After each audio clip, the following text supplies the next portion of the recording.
या देवी सर्वभूतेषु मातृरूपेण संस्थिता नमस्तस्यै नमस्तस्यै नमस्तस्यै नमो नमः।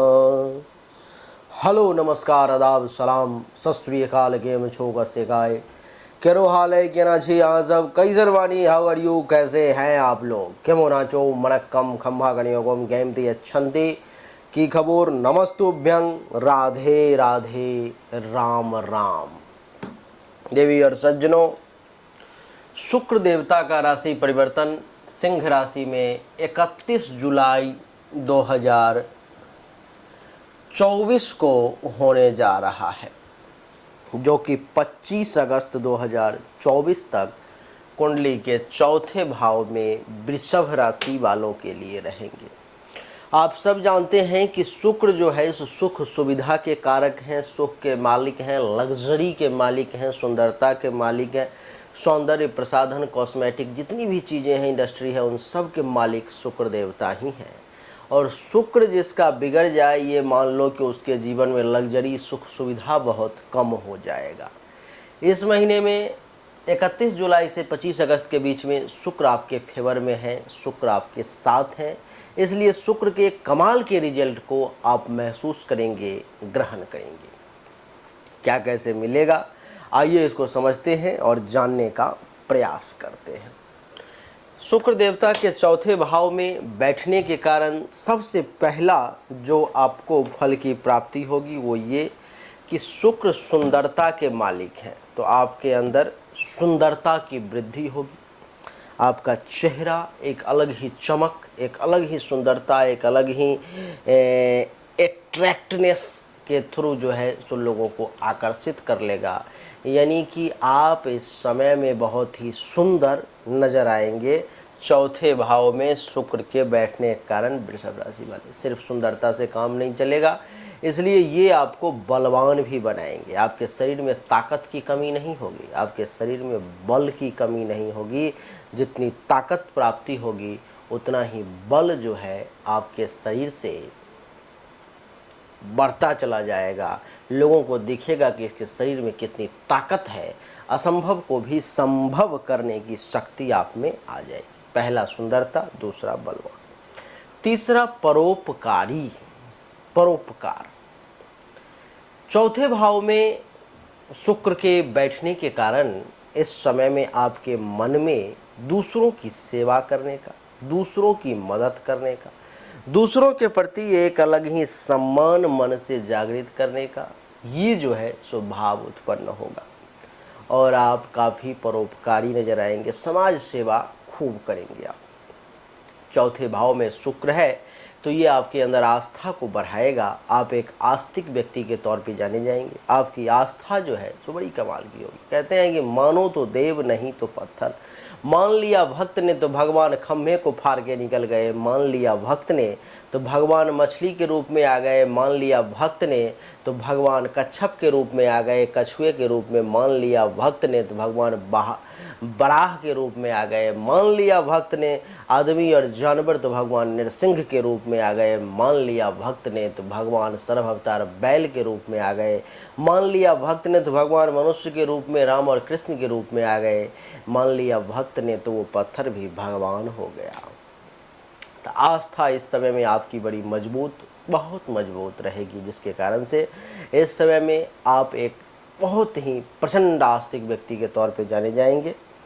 भगवान की कृपा से इस समय में शुक्र के चौथे भाव में बैठने के कारण आपके सुख में भी खूब वृद्धि होगी और आप एक सुखी व्यक्ति के तौर पे जाने जाएंगे। अपने व्यवहार में कुछ कर गुजरने की चाह में किसके साथ कैसा व्यवहार करना है, कौन किस योग्य है, इस बात को आप समझने का हर संभव प्रयास करेंगे। आपकी चाह, आपकी इच्छा, इन सब चीज़ों को समझने की रहेगी और आप बहुत आसानी से समझ लेंगे। आपकी जानकारी के लिए बता दूं कि इतना ही नहीं, कुंडली के चौथे भाव में शुक्र के बैठने के कारण इस समय में आप एक भोग विलास करने वाले व्यक्ति के तौर पर भी जाने जाएंगे। आपके अंदर भोग विलास, काम, वासना, ये सब चिंगारी की तरह भड़केगी और आप इसको भोगने के लिए हर संभव प्रयास करेंगे। देवी और सज्जनों, इतना ही नहीं, भाग्य का खूब साथ मिलेगा। आप एक कदम चलेंगे तो भाग्य आपको 10 कदम लेकर के आगे चलेगा। इस समय तो भाग्य भरोसे काम आपके खूब होंगे। संतान का भी आपको खूब सुख मिलेगा। और इतना ही नहीं, इस समय में अगर आपके जीवन पर में किसी भी प्रकार का कोई संकट भी आने वाला है, कुछ भी ऐसी समस्या है जो आपको ऐसा लग रहा है कि आने वाली है, तो शुक्र देवता उससे भी आपकी सुरक्षा करेंगे। शुक्र की यहाँ से सप्तम दृष्टि कुंडली के 10वें भाव पर में है। कुंडली के 10वें भाव पर में शुक्र की दृष्टि ये दर्शाती है कि भाग्य का खूब साथ मिलेगा। आप एक भाग्यशाली व्यक्ति के तौर पर में जाने जाएंगे। धन की खूब प्राप्ति होगी और पैसा कुछ इकट्ठा होगा, इसलिए आप धनवान भी कहलाएंगे। 10वें भाव पे दृष्टि है तो आपको अपने जगह को छोड़ करके कहीं दूसरे जगह जा करके कुछ कर्म करने की, कुछ काम करने का भाव मन में उत्पन्न होगा, इसलिए हो सकता है तो आप प्रवासी भी हो जाएं। इतना ही नहीं देवी और सज्जनों, इस समय में आप बड़े बड़े लोगों, जो सम्मानित हैं, मान सम्मान वाले लोग हैं, उनके साथ आपका उठना बैठना लगा रहेगा। कुछ ऐसे लोग जो सरकारी नौकरी चाह रहे थे, इस समय में अगर कुछ ऐसा होने जा रहा है तो आपको शुक्र का फुल सपोर्ट है। आप राज्य सेवी बन सकते हैं, राज्य सेवक बन सकते हैं, आपको सरकार की नौकरी लग सकती है। देवी और सज्जनों, इतना ही नहीं, कुंडली के 10वें भाव में दृष्टि पड़ने के कारण ये आपके अंदर जमीन मकान खरीदने की भाव को जागृत करेंगे, इच्छा को जागृत करेंगे।